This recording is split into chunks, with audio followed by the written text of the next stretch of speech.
Welcome to Parenting Matters Now, a source of parenting advice a few minutes at a time.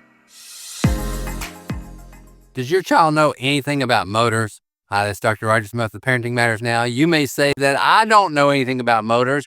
How can I teach my child anything about motors? I'm sitting here on my tractor, and quite often some things happen, whether it's any kind of the equipment that we have, something will go wrong. And it's just helpful to know a few things to be able to assess what might be the problem. You may say, well, I don't live on a farm. I don't have a tractor.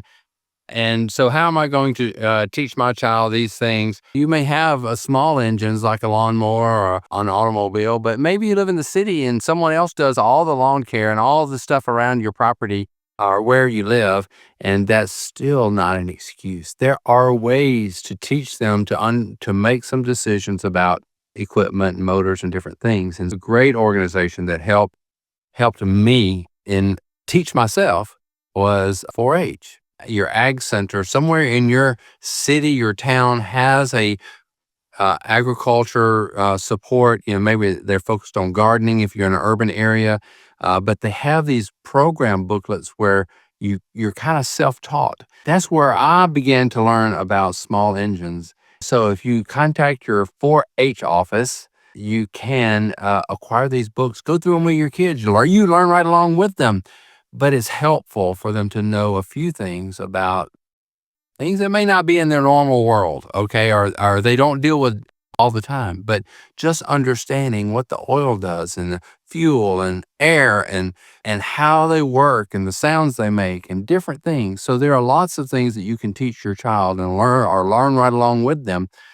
And organizations have created tools and resources that, in the case of 4-H, is free. It's government subsidized. So their resources are free. And you can learn about those things. Of course, you can also watch YouTube and you can watch, all kinds of other things. But I know this, working through some type of material to understand the basic functions of an engine and not just how to turn it on, but the basic functions really will help your child go along in life, because at some point in time they will be stranded. Now, what I've been referring to here has been gasoline or diesel, petroleum-based fuels, but also the same thing applies if you're dealing with electric motors. So there are resources to learn, and you just have to go, hey, let's learn about this. Let's get something and take it apart. So you say, I don't have a lawnmower, but I can tell you what, I can tell you where you can get one for free. Go to a small engine repair shop. They will have 100 of them lying around that they have been robbing parts from. And they may, if you tell them your child is trying to learn about small engines and how they work, do you have one that you're ready to throw away that we can take apart and look at all the insides?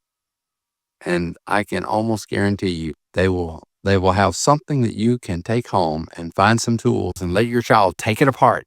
See what it looks like on the inside. See the actual parts, handle them. There's no risk. There's nothing that they're going to hurt because it's already broken. So let your child explore and take things apart and try to understand the basics of how things work.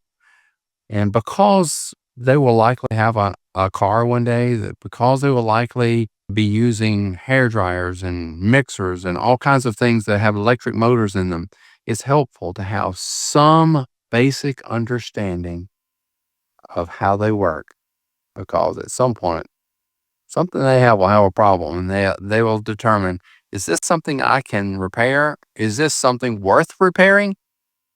Or do I just throw it out and get another one? These are things that you can help your child learn, and just learn right along with them. It's Dr. Roger Smith with Parenting Matters Now. Subscribe to Parenting Matters Now for more advice, or go to rogersmithmd.com to search for more topics. See you next time.